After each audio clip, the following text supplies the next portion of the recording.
एक ऐसी कहानी जिसको सुनने के बाद आपको लगेगा, तो वीडियो में बने रहिए, पूरी वीडियो देखिएगा। एक समय की बात है, विराजपुर नामक एक समृद्ध राज्य था। राज्य की राजधानी में राजा विक्रमादित्य नाम एक राजा था। शुरू शुरू में लोग उसे लोकप्रिय और प्रजा के हितों वाला राजा समझते थे। वह सुबह सुबह दरबार लगाता था, प्रजा की शिकायतें सुनता था और कुछ निर्णय भी ऐसे लेता था जो प्रजा खुश होकर खिलखिला कर राज्य में आनंद से रहती थी। खेत हरे भरे लगे थे, व्यापार फल फूल रहा था। लेकिन जैसे जैसे समय बीतता गया, राजा के मन में तानाशाही का बीज पनपने लगा। जैसे तानाशाही का बीज पनपा तो दो व्यापारी उस राज्य में उस तानाशाही को बरकरार रखने के लिए पीछे से सपोर्ट करने लगे। पहले छोटी छोटी बातों से शुरुआत हुई। राजा ने कहा, राज्य की सुरक्षा के लिए एक नया कर लगाना जरूरी है। नाम दिया गया सुरक्षा कर। हर किसान को अपनी फसल का 10वां हिस्सा महल को देना पड़ेगा। लोग बुदबुदाए, लेकिन सोचे ठीक है, सुरक्षा के लिए तो इतना बनता है। फिर कुछ महीने बाद धीरे धीरे दूसरी तानाशाही की ओर राजा बढ़ता है। दूसरा कर एक और ले आया, उसका नाम रखा विकास कर। नए महल और सड़कें बनवानी हैं, राजा ने घोषणा की। लेकिन नई सड़कें सिर्फ महल तक जाती हैं और नया महल राजा के आराम के लिए बन रहा था। प्रजा की पुरानी पक्की सड़कें टूट रही थीं, लेकिन राजा के आदमी कहते थे, धैर्य रखो, विकास हो रहा है। धीरे धीरे राजा की मनमानी बढ़ती गई।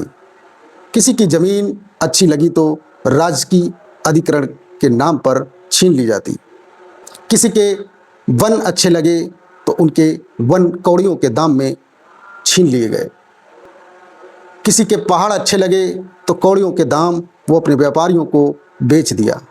किसी का कोयला अच्छा लगा, किसी का कुछ अच्छा लगा, किसी की ट्रेनें अच्छी लगी, किसी के एयरपोर्ट अच्छे लगे। जिसका उसको जो कुछ अच्छा लगता गया वो कौड़ियों के भाव खरीदता और बेचता गया। कभी व्यापारियों को बेचा तो कभी देश के नाम पर, राज्य के नाम पर बेचा। व्यापारियों पर व्यापार शुल्क इतना बढ़ा दिया कि छोटे दुकानदार बर्बाद होने लगे। जो विरोध करता उसे देशद्रोही कहकर जेल भेज दिया जाता था।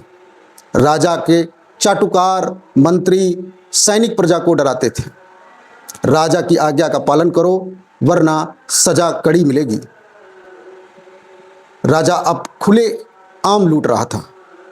हर त्योहार पर नया कर, हर फसल पर अतिरिक्त लगान, हर विवाह पर राजकीय आशीर्वाद शुल्क। गरीब किसान अनाज बोने के बजाय महल के लिए मजदूरी करने लगे। बच्चे भूखे सोने लगे। गांवों में चुपचाप आंसू बहे जाते थे, लेकिन कोई आवाज़ नहीं निकलती थी। डर का माहौल था।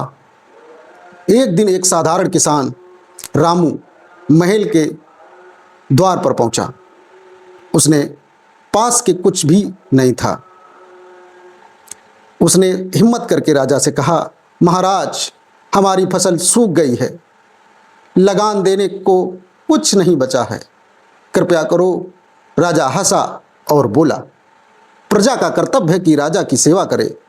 अगर नहीं दे सकता तो तुम्हारी जमीन जब्त हो जाएगी। रामू के आंसू निकल आए। वह लौट कर गाँव गया। उस रात गांव के बुजुर्ग इकट्ठा हुए। रामू ने कहा, ये राजा नहीं लुटेरा है। धीरे धीरे हम सबको निगल गया है, हम सबको बर्बाद कर दिया है। धीरे धीरे प्रजा की आंखें खुलने लगी। लोग चुपचाप एक दूसरे से बात करने लगे। राजा की तानाशाही अब छिपी नहीं रह सकी, लेकिन अभी भी डर था। कोई नहीं जानता था कि आगे क्या होगा, विद्रोह होगा या गहरी गुलामी की जंजीरों में जकड़ा जाएगा। कहानी से सबक हमको मिलती है कि तानाशाही कभी एक दिन में नहीं आती। वह धीरे धीरे छोटे छोटे करों, नियमों, कानूनों से डर के जरिए आती है। जब प्रजा चुप रहती है तब राजा और लूटता है, लेकिन जब प्रजा जागती है तो इतिहास बदल जाता है। अब प्रजा कब जागेगी, कब नहीं, इसका आप कमेंट सेक्शन में हमें ज़रूर बताइएगा। वीडियो अच्छी लगी हो तो वीडियो को शेयर करना ना भूलिएगा। नमस्कार।